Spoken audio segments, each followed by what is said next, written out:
قربانی واجب ہے اس شخص پر جس کے پاس 52.5 تولے چاندی یا 7.5 تولے، لیکن میں 7.5 تولے والا فتویٰ نہیں دیتا، میں 52.5 تولے چاندی والا فتویٰ دیتا ہوں، اس لیے کہ 52.5 تولے چاندی تو شاید تولہ یا 1.5 تولہ سونے کے برابر ہی ہو جائے، ٹھیک ہے نا جی؟ تو 7.5 تولے سونا 50-60 ہزار روپیہ جس آدمی کے اکاؤنٹ میں موجود ہے وہ قربانی کرے۔ بلکہ امام شافعی رحمۃ اللہ علیہ فرمایا کرتے تھے جس نے 3 کمروں کو تالا لگایا ہوا ہے وہ 3 کمرے فارغ ہیں، اس کے کسی کام کے نہیں، ان کی قیمت کا حساب لگائے، چھت پہ سٹور بنا دیا ہے کوئی مطلب نہیں اس کا، اور جو ویسے رکھی ہوئے ہیں کوئی معنی ہی نہیں کمرے کا، فرماتے تھے حساب لگائے قربانی کرے۔ رب کریم کی بارگاہ میں دینے کا جب معاملہ آیا تو تو گول کر گیا کام۔ میرے رسول کائنات سرور عالم صلی اللہ علیہ وسلم کا جب اپنے لیے چیزیں استعمال کرنے کا ماحول ہے تو محبوب پاک علیہ الصلوۃ والسلام نے مہینہ روٹی نہیں پکائی۔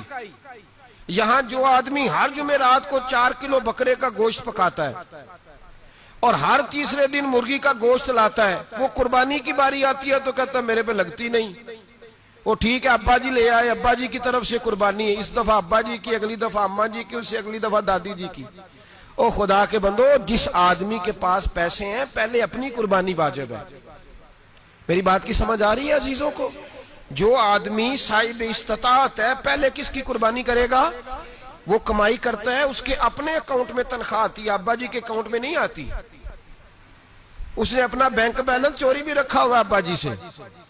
پہلے اپنی قربانی کرے، اگر اس کو شوق ہے دل کرتا ہے تو ایک اور خریدے پھر ابا جی کی طرف سے کرے، اگر اللہ نے توفیق دیا تو ایک اور خریدے اماں جی کی طرف سے کرے، اور اگر اس کے دل کو اللہ ٹھنڈک عطا کرے سکون کرے تو پھر اپنے رسول کی طرف سے بھی قربانی دے، پھر اپنے محبوب کی جانب سے بھی قربانی کرے۔ نبی پاک صلی اللہ تعالی علیہ وسلم نے ہر سال 2 قربانیاں دی، 10 سال، کل کتنی ہوگی 10 سالوں میں؟ بولیے۔ اور جب حضور حج کرنے گئے نبی پاک نے 63 اونٹ ذبح فرمائے۔ ایک اونٹ میں کتنی قربانیاں ہوتی ہیں؟ 63 اونٹ حضور نے ذبح فرمائے۔ اور حدیث بڑی مزیدار ہے، حضرت ابو ہریرہ رضی اللہ تعالیٰ عنہ فرماتے ہیں کہ جب اونٹ ذبح کرنے کی باری آئی تو ہم سوچ رہے تھے، پریشان تھے کہ یہ تو بڑا مشکل ہے ذبح کرنا، بڑا مشکل ہے، اس کو تو نہر کرنا پڑتا ہے، گرانا پڑتا ہے، باندھنا پڑتا ہے، سب سے مشکل کام اونٹ ذبح کرنا ہے۔ تو نبی پاک صلی اللہ علیہ وسلم کی تو عادت کریمہ ہے، اپنے ہاتھ سے ذبح کرتے ہیں حضور، وہ ہمارا اللہ خیر کرے، اب اللہ ہی حافظ ہے۔ ذبح کرنا تو دور کی بات ہے، ہمارا جو بی اے پاس لڑکا ہے نا اس کو ڈر آتا ہے جانور کے پاس کھڑے ہوتے بھی، کہتے ہیں بچوں کو اندر لے جاؤ، 10 سال کا 12 سال کا اس کو اندر لے جاؤ، ذبح کرنا روئے گا، اب بس کرو یار، یہ کس قوم سے تمہارا تعلق پڑ گیا ہے؟ ہمارے تو 12 اور 14 سال کے معوذ اور معاذ ابو جہل کی گردن کاٹ کے رکھ دیا کرتے تھے، اور تو بچہ بکرا ذبح کرنے سے ڈرا رہا ہے، اس کو کھڑا کر لا کے، قربانی تو جہاد کی ٹریننگ ہے، وہ کھڑا کر، اس کو کہا بیٹا یہاں کھڑا ہو، اللہ کے رستے میں بکرے کی گردن کاٹنی ہے، اگر کوئی شخص خدا رسول کے دین کی مخالفت کرے، کفر کا جھنڈا اٹھائے تو اس کی گردن بھی کاٹنی ہے، یہ ٹریننگ ہے بچوں کے لیے۔ یہاں عجیب ماحول ہے، ڈر لگ رہا ہے، پیچھے ہٹ جاؤ، اور جس صاحب کی قربانی ہے وہ بھی کوئی 1.5 کلومیٹر کے فاصلے پہ کھڑے ہیں، دور کھڑے ہو کے دیکھ رہے ہیں، نفیس ہی بڑے ہیں جناب، لطیف ہی بڑے ہیں، کپڑوں کو کوئی قطرہ خون کا لگ گیا تو بڑی مصیبت بن جائے گی، اور امیر آدمی اس کا تو گھر کسائی نے خود فون کیا ہے کہ صاحب سب سے پہلے میں آپ کے گھر آؤں گا، اس کو پتہ ہے کہ منہ مانگی قیمت ملے گی۔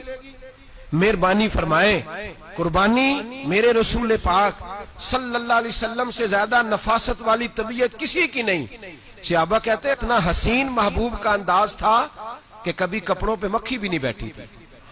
اور حضور سے ہم سلام لیتے تھے، دست مبارک چومتے تھے تو ہمارے ہاتھوں سے کستوری کی خوشبو آنے لگتی تھی،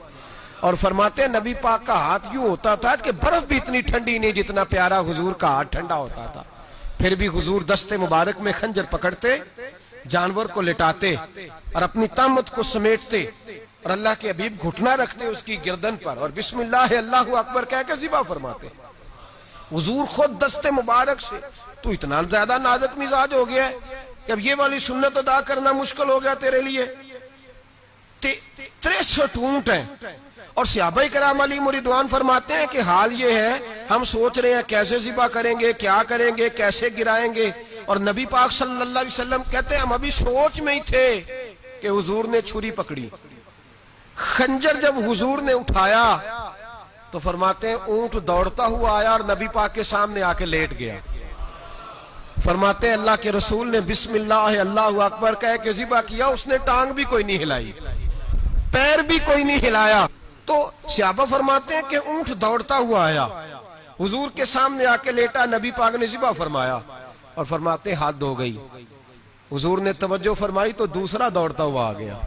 تیسرا آ گیا۔ حضرت ابو ہریرہ فرمایا کرتے اونٹ ایک دوسرے کو دھکے دیتے تھے، پیچھے ہٹ جا، پہلے میں نے جانا ہے، پہلے میں نے جانا ہے۔ 63 اونٹ وادی مینا میں حج کے موقع پر میرے رسول پاک نے دست مبارک سے ذبح فرمائے۔ ہر قربانی حضور نے اپنے ہاتھوں سے فرمائی۔ قربانی واجبات دین میں سے، ضروریات دین میں سے، اور کوئی اتنا لمبا چوڑا مسئلہ نہیں۔ ہم نا بہت ساری چیزوں کو خود بخود مشکل کر لیتے ہیں۔